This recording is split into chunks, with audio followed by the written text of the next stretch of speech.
What if I told you that giving up intimacy after 60 could silently affect your heart, cloud your memory, weaken your muscles, and trap you in a fragile body that you can no longer control? Not in decades, but much sooner than you think. And once it starts, the decline is nearly impossible to stop. I'm Dr. James, a men's health specialist with over 30 years of experience helping seniors across America reclaim their strength, passion, and independence. I once treated a 74-year-old man who passed away quietly in his sleep, not due to a sudden illness, but because he abandoned the very connection that could have kept him vibrant and alive. That loss wasn't inevitable. It was preventable. You see, the very act many older men abandon, often out of shame, fear, or misinformation, turns out to be the key to preserving not just your sexual health, but your emotional resilience, heart strength, and even your independence. It's not about holding on to the past, but about protecting the best parts of yourself for the future. In this video, I'm going to reveal shocking truths about masturbation that thousands of older men wish they had learned decades earlier. You'll discover why staying sexually active in private is not just normal. It's necessary for keeping your blood flowing, your nerves alive, and your spirit youthful, even after 70. Stay with me because toward the end, I'll share the #1 most overlooked habit that could either save or sabotage your vitality. A simple action you can start today to reclaim what aging has been trying to take away. Before we continue, if you haven't already, take a moment to subscribe and turn on the notification bell so you'll never miss another life-changing lesson designed to help you stay strong, connected, and thriving at every age. And if this message resonates with you, type 1 inch in the comments.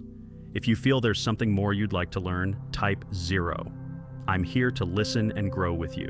Sometimes, the greatest dangers are not the ones that strike us down all at once, but the ones that slip into our lives unnoticed, stealing pieces of our strength and spirit day by day until one day we wonder where they went. The silent decline. No one warns you about looking back over decades of working with older men. There's a particular sadness that stays with me. The sadness of watching strong, proud men fade away, not because of a catastrophic illness, but because of a slow, silent erosion they never saw coming. They thought they were aging gracefully, accepting changes without question, and letting go of their sexual selves. But the truth is far more heartbreaking. What they gave up wasn't just sex. They gave up vitality, strength, memory, independence, the very qualities that made them who they were. And they didn't even realize it until it was too late. I remember one man, Robert, 72, who came to see me. He looked much older. His shoulders sagged, his skin was pale and thin, and his voice was soft and unsteady. He told me he hadn't had any form of sexual activity, no private intimacy with himself, for over 15 years. At first, he thought it was noble, dignified even, to set that part of his life aside. He believed he was aging with honor, but now, sitting in my office, he confessed with tears in his eyes that he felt like a ghost of himself. He struggled to remember simple things, was always tired, and his muscles had weakened so much that climbing stairs felt like conquering a mountain. What broke my heart the most was hearing him whisper, "I didn't know. If someone had just told me, if I had just kept that part of myself alive, maybe I wouldn't be sitting here feeling like half a man." Robert's story isn't rare. It's the hidden tragedy happening in millions of lives. Without regular sexual stimulation, the body begins to shut down key systems. Blood flow diminishes, nerve endings atrophy, and hormones that support muscle tone, cognitive clarity, and emotional resilience drop sharply. The change is gradual, almost imperceptible at first, a little less strength, a little more forgetfulness, a little more fatigue, but over time, it snowballs. And by the time a man notices what's happening, the damage is devastating and frighteningly hard to reverse. Most men are never warned about this. No one sits them down and says, "Hey, staying intimately active isn't just about sex, it's about survival." Society tells them that aging means surrendering that part of themselves, but real vitality demands the opposite. It demands nurturing, preserving, and honoring that connection, not for vanity, not for pride, but for health, independence, and life itself. If only more men knew earlier. If only someone had pulled them aside at 60 or even 50 and said, "Don't let go, keep the fire alive, even if it's just for yourself." How many lives would have been stronger? How many regrets could have been spared? I see it so clearly now, but for too many, the lesson comes too late. There is a silent battle happening inside your body right now, whether you feel it or not, and you have more power than you realize to change the outcome. But you must act before time locks the door for good. why masturbation isn't just about sex. It's about survival. For most of my career, I watched men treat their sexuality as if it were some optional piece of their identity, something to be quietly packed away once they crossed a certain age, like a suit that no longer fit. But what they didn't realize, and what I so desperately wish more men had been taught earlier, is that their sexuality was never just about intimacy or pleasure. It was a critical part of their survival, their strength, and their mental clarity. Losing it was never supposed to be part of healthy aging. Giving it up without a fight was never the plan nature had for them. I remember a conversation with Frank, a retired firefighter who prided himself on his resilience. At 68, he still looked strong, but he confessed he had lost something deeper, a spark, a vitality he couldn't explain. He told me he had given up all forms of sexual activity years earlier, thinking it was what a dignified older man does. But with that loss, he started noticing other things slipping away: creeping fatigue, fogginess in his thinking, a subtle weakness in his legs. At first, he brushed it off as normal aging. By the time he realized something was wrong, it felt too late. Sitting across from me, he shook his head and said, "If someone had just told me, if I had understood what was really happening, I would have never let myself fade like this." You see, masturbation isn't some indulgent leftover from youth. It is a biological exercise, a maintenance act. Every time you engage in it, you stimulate blood flow to vital tissues, keeping arteries supple and nerves responsive. You deliver oxygen and nutrients to areas that desperately need it to stay alive. You activate hormonal pathways that help preserve muscle tone, protect memory function, and maintain emotional stability. Without that stimulation, those systems atrophy quietly and steadily. First, you lose strength you didn't even know you were losing. Then you lose the sharpness of mind. Eventually, you lose the independence that once defined you. It's heartbreaking how few men realize this. They're led to believe that stopping is noble, that surrender is dignified. But there is nothing noble about letting your body deteriorate faster than it should.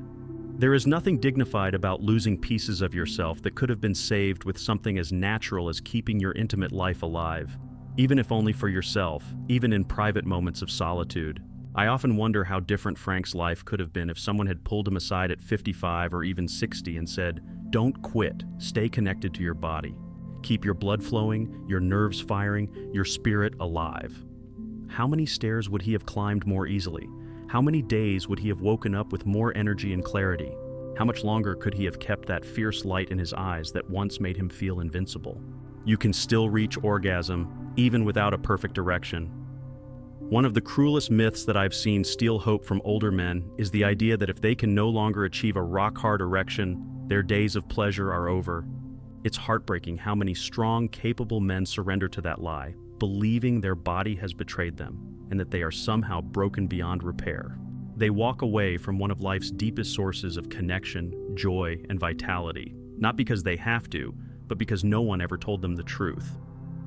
I remember one patient, Harold, a former Marine with a grip like steel, even in his late 60s. He sat in my office one rainy afternoon staring out the window, his voice barely more than a whisper when he said, "Doc, it's over for me. I can't do what I used to do.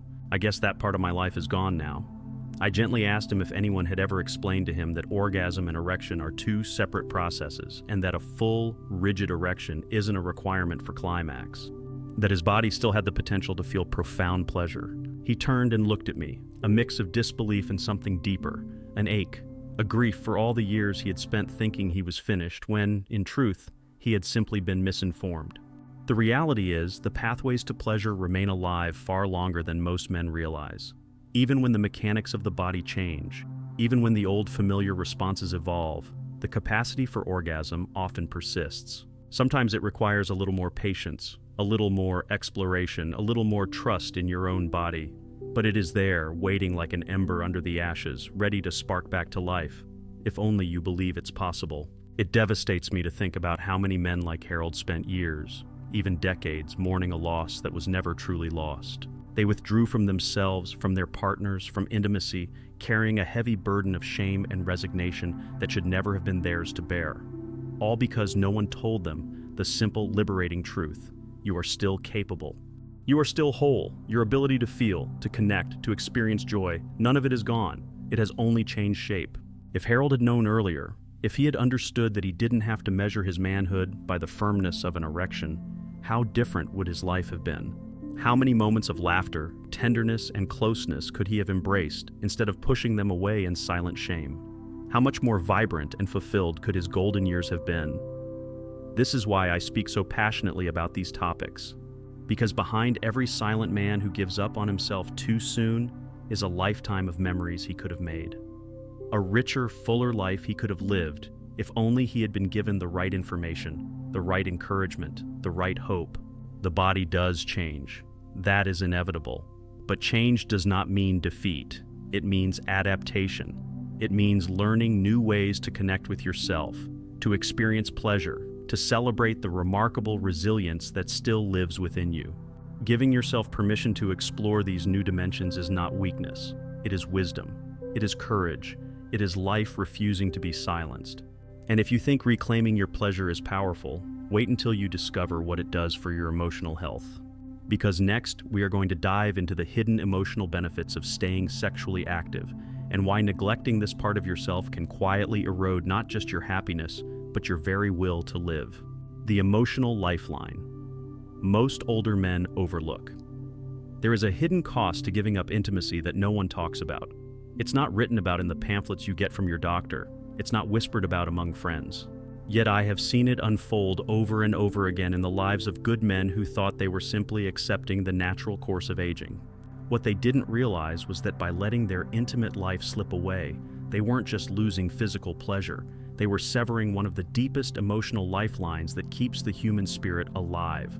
I think of George, a widower, who first came to my office in his early 70s. He wasn't sick in the traditional sense. His heart was still beating, his lungs were still strong enough, but there was a sadness about him, a hollowed-out quality that words could barely touch. He told me that after his wife passed, he saw no point in maintaining any sort of sexual activity, even privately. It felt wrong, he said. It felt selfish. So he let that part of himself wither away, believing it was the noble thing to do. At first, he didn't notice the change. A little more tiredness, a few more restless nights, a little less motivation to get up and greet the day. But as the months turned into years, George found himself struggling with waves of loneliness and sadness that seemed to come out of nowhere. He tried hobbies, social clubs, even church groups, but nothing filled the quiet ache that had taken root deep inside him. He said to me one day, his voice trembling, "I thought I was doing the right thing. I didn't know I was slowly letting my own light go out." Science now tells us what George's heart already knew. Regular sexual activity, even solitary activity, helps regulate the body's stress hormones, boosts natural feel-good chemicals like dopamine and oxytocin, and promotes emotional resilience. It's not just about feeling good in the moment. It's about keeping the mind sharp, the heart open, and the spirit engaged with life. Without that stimulation, the body's chemistry tilts toward depression, anxiety, and isolation.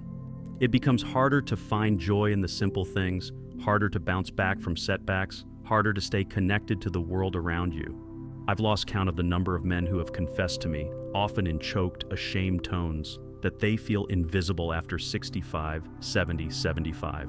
They believe their usefulness, their relevance, their very aliveness has faded.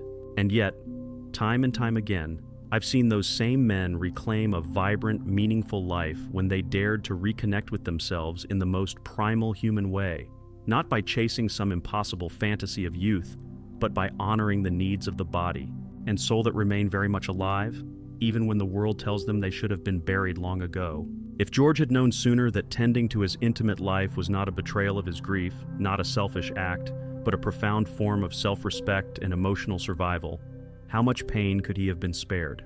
How much longer could he have carried the spark of joy in his eyes instead of surrendering to the heavy gray silence that eventually overtook him?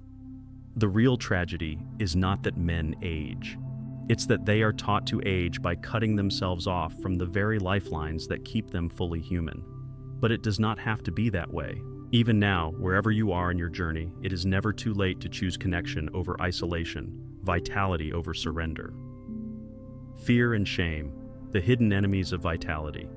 If there is one force more devastating than aging itself, it is fear. Fear of judgment, fear of doing something wrong, fear of becoming a shadow of who you used to be. And along with fear comes shame, the silent thief that steals a man's vitality long before age ever could. I've seen this again and again in my practice. It is not the wrinkles or the slowing metabolism that break a man's spirit. It is the heavy, hidden burden of believing that he is no longer allowed to be a sexual, passionate being. I think of Alan, a former high school teacher, a man who had inspired generations of students with his wit and warmth. When he first came to see me at 71, he was battling more than just the physical aches of age. He was carrying decades of unspoken shame. As he told me his story, he admitted that somewhere in his 50s, he had quietly decided that his intimate life was over. Not because his body forced him to, but because he believed it was expected of him. He thought that continuing to seek pleasure, even in solitude, would make him seem pathetic, foolish, undignified, and so he turned off that part of himself, locking it away like an old memory too painful to touch. At first, he told himself it was fine. He stayed busy, he volunteered, he focused on being a grandfather, but deep down, a part of him began to shrink. His energy faded, his laughter grew quieter, his enthusiasm for life dimmed. Bit by bit, year after year, until one day, sitting alone in his house, he realized he no longer recognized the man he had become. He said to me, tears streaming down his face, "I thought I was doing what a good man should do. I thought I was aging gracefully, but what I really did was abandon myself." Alan's story is a painful reminder that fear and shame are not harmless emotions. They are corrosive. They eat away at strength, confidence, and joy from the inside out. They convince men that their needs, their desires, their very humanness are something to be hidden or erased. And in doing so, they fast-track the very decline so many men are desperate to avoid. The truth is, staying sexually connected to yourself is not an act of desperation or foolishness. It is an act of resilience. It is a refusal to let fear dictate the terms of your life. It is a bold stand for your own vitality, your own dignity, your own right to feel alive, even as the years march on. If only Alan had known sooner that seeking pleasure was not shameful, but essential. If only he had understood that honoring his body's natural impulses was not a betrayal of age, but a celebration of life. How much more laughter could have filled his days? How many more moments of connection, of inner fire could he have carried with him into the twilight of his years? Every man who has ever quietly packed away his desires needs to hear this. Your vitality is not something you must surrender to meet the world's expectations. Your strength, your spirit, your capacity for joy, they are yours to protect, to nurture, to celebrate. A simple daily practice to reclaim what aging tries to steal. There is something almost cruel about the way aging sneaks up on a man. It doesn't come all at once, like a sudden storm.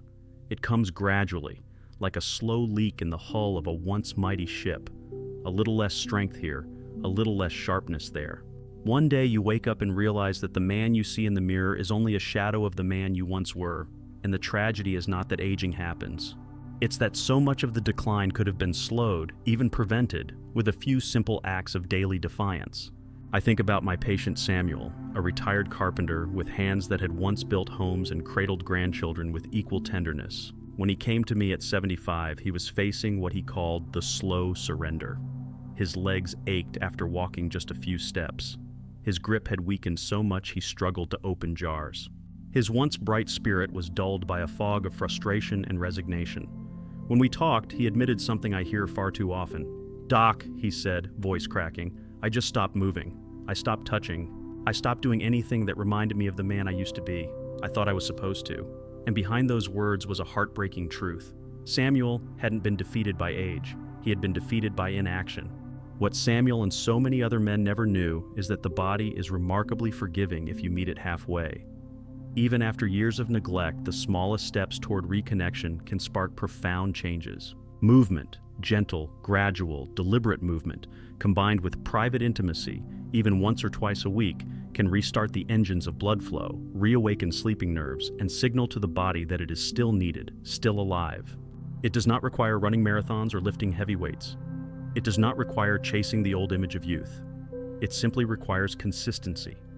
A few minutes each day spent stretching, flexing, breathing deeply. A few minutes spent touching yourself, not out of desperation, but out of respect for the body that has carried you this far. These small acts send a powerful message to your muscles, your heart, your brain. Stay strong, stay awake, stay ready. The science behind this is clear. Regular physical stimulation improves circulation, preserves muscle tone, supports joint health, and keeps the nervous system engaged. Regular sexual activity, even solitary, boosts hormones that protect against depression and cognitive decline. Together, these simple practices create a foundation of vitality that pills and procedures can never fully replicate. Samuel took these lessons to heart. He started small, just a daily walk around the block, some light stretching, and allowing himself to reconnect with his own body in a way he hadn't dared in years. Within months, his energy returned. His mood lifted, he smiled more, he laughed louder. He became, as he put it, more myself again. And every time I think about him, I feel a mix of pride and sadness, pride in what he reclaimed.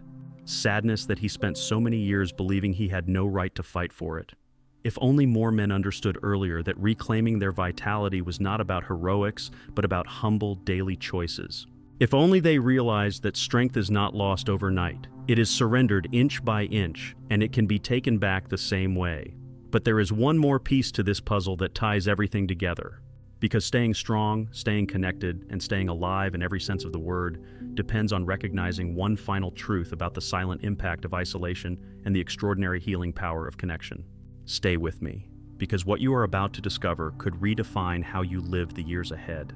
The silent impact of isolation and the healing power of connection. As we continue this journey, one of the most critical truths that often goes unspoken is the deep and silent impact of isolation, which is one of the greatest threats to the elderly. Isolation does more than leave someone lonely. It chips away at their health and accelerates the decline of both their body and their spirit. For many men, this form of solitude creeps up slowly, unnoticed until it's too late. The mind and body begin to shut down gradually, unable to thrive without the regular connections that once gave life its meaning. Take Leonard, a patient who came to me at 78. On paper, he was doing well. His heart was strong and his labs were decent, but when he sat across from me, there was a heaviness in his eyes, a weight that no medical test could measure. He admitted that over the years, he had stopped seeking connection, not just sexual connection, but any form of closeness. He had stopped reaching out to friends, stopped making time for laughter, for touch, for shared moments with others. He believed, like many men of his generation, that it was noble to age stoically and bear the loneliness with silent dignity. But inside, Leonard was slowly dying in a way that no stethoscope could detect. His body was alive, but his spirit was shrinking day by day. He told me he would often sit by the window for hours, watching the world go by, feeling more like a ghost than a man. When he finally said, "I wish I had fought harder to stay connected. I wish I had known it mattered," there was a pain in his voice that I will never forget. The truth is that human beings are not meant to live in isolation. Our bodies, our hearts, our very souls are wired for connection. Connection with others, with our environment, with the world around us. When we deny ourselves those basic human needs, it doesn't make us stronger, it makes us weaker. It robs us not just of joy, but of resilience, the very energy and will to keep fighting for a full, vibrant life. If Leonard had known sooner that maintaining intimacy, whether through relationships, through self-connection, through simple acts of reaching out, was not selfish or foolish, but essential, how many more years of real living could he have enjoyed?